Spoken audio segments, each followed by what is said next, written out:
Sooner or later, every one of us has to read a book we don't want to read.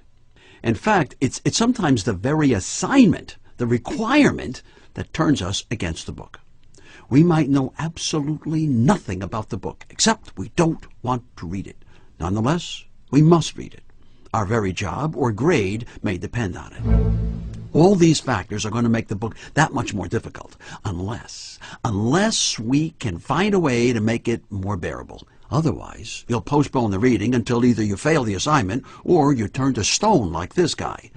So here's a formula for making it easier to read a book you don't want to read. I thought of it the other day when some tree surgeons came to my house to remove a towering 80-foot pine tree next to my house. To be more exact, it was a leaning pine. As you can see here, it was leaning and endangering my roof, my fence, my neighbor's tool shed, and another neighbor's fence and garage. As much as we all hated to sentence that old pine to death, there was too much riding on its tilt, especially when we thought about the weight of the snow that would be riding on it in another month. If we didn't take the tree down, Mother Nature might do it for us. And quite frankly, sometimes she's a little messy when she takes things down.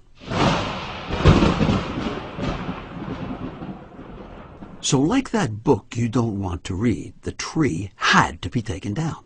But because of its position tucked between the three houses, it had to come down very carefully. So we called the tree surgeons from the Paul Bunyan Wood Company. That actually was the name of the company, appropriately enough. Wait a minute. What does this have to do with your reading that dumb book you don't want to read? Bear with me here for a few more seconds. Tree surgeons never take down a tree this size all at once. They take it down piece by piece. By the same token, few people read an entire book in one evening or one sitting. They read it in pieces or sections, except, of course, for dumb people who think they can read and digest the whole book in one night. The night before the report or the assignment is due or the test is to be taken. Watch. The tree surgeons arrived with their crane and equipment, and the first thing they did was to stabilize the truck. The truck that would hold the crane, that would hold the bucket, that would hold the tree surgeon. They made sure they were on stable ground. When you're reading, you need to stabilize yourself first. Unfortunately, too many folks think that means getting as comfortable as possible, like this guy, which often puts you to sleep. Here's a fact. When the feet are elevated to the same level as the heart pumps less oxygen to the brain, and that brings on drowsiness. The lesson here, get comfortable and stable, but not too comfortable, and keep those feet lower than your heart if you want to stay awake. The next thing the tree surgeon does is cut away the lower part of the tree's branches, one by one. Basically, what he's going to do is break the tree into sections and bring it down section by section. And that's the approach you can take with a book that you don't want to read. Read a chapter today, another tomorrow, and then the day after. If the chapters are long, break the 200 pages into 5-page, 10-page sections. In less than a month, you'll have it read. See that bucket the tree guy is using to maneuver in and around the pine tree? That's a whole lot safer and easier than the old climbing boots they had to use when they were climbing the tree. And just as the mobile bucket makes the job easier, the job of reading the book is made a whole lot easier by the fact that it too is entirely mobile or portable. It's like an iPod, a cell phone. You can bring it with you wherever you think there'll be some downtime.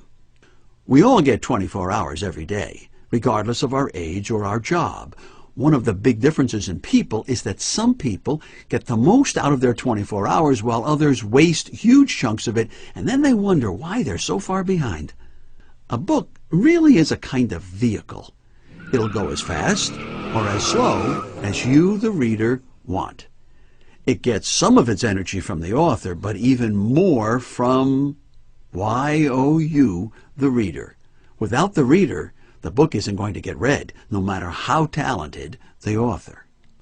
With the tree being sliced into small pieces and then lowered to the ground, there's no danger of it landing on the buildings or the fences, as long as the surgeon is careful to secure the pieces he's cutting. In much the same way, when you're reading the book, if you're not paying attention, If you've got other things on your mind, you'll end up damaging your understanding. The tree surgeons were not listening to their iPods or taking cell phone calls or even drinking coffee. Not that you can't snack while reading. I'm talking about the other things, the distractions, like phones, pagers, television, and sometimes music. The more you're distracted, the less you'll understand. Imagine if that guy were taking phone calls from his wife or kids. If he was, I wouldn't want to be working beneath him. Try to cut yourself off from environmental distractions during the time you're reading. Some people can listen to music while reading or doing homework, but others cannot. The decision is yours, but be honest with yourself. If it's distracting, cut it out. Needless to say, the surgeon needs the tools of his trade. So too with reading. One of the great American minds of the last century, a guy named Mortimer Adler, once observed that you should never read a book without a pencil in your hand or a pen. If it's a library book, use Post-it notes. I'm not saying that you should take notes all the way through the book, although sometimes that's necessary. Think of those notes as a conversation with the author. The words printed on the page are the author's words directed to you, his part of the conversation. Your note in the margin or on the Post-it note is your response to what the author wrote.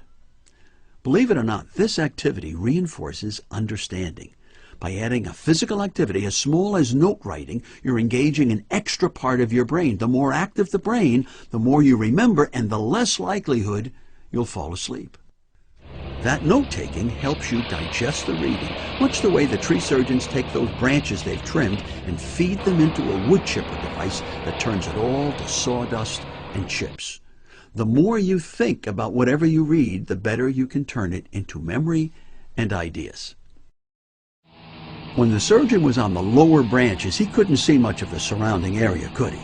But the higher he climbed, the more he saw. The same thing happens in a book.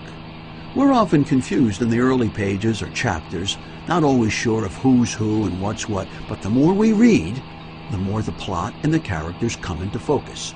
Just as the tree guy can't expect instant results, the reader shouldn't expect to understand the whole book by chapter 2. After all, a good author wants to keep you in some suspense. One of the best lifetime habits you can develop is reading in bed. I know that seems to contradict what I said earlier about the feet being level with the heart, but hear me out. When you read in bed, usually it's not for comprehension. This is reading done to relax you, to help you slip into a good night's sleep. Pure pleasure. You could call it a kind of night school. You're training the brain to associate reading with a non-threatening, pleasurable experience. That's great training. I might add, the brighter the bulb in your reading lamp, the longer you can read without your eyes growing tired. So, if you're interested in falling asleep easier and earlier, keep the light or the bulb turned to the dimmer setting when you read. Out of bed, the brighter the bulb, the less work your eye muscles have to do and the less tired they get. Simple. In summary, when you've got a book to read you don't want to read, approach it like that old leaning pine tree. Take it down, piece by piece, branch by branch, chapter by chapter, or page by page. You'll be surprised how much easier it is than waiting until the night before the assignment is due or the test must be taken.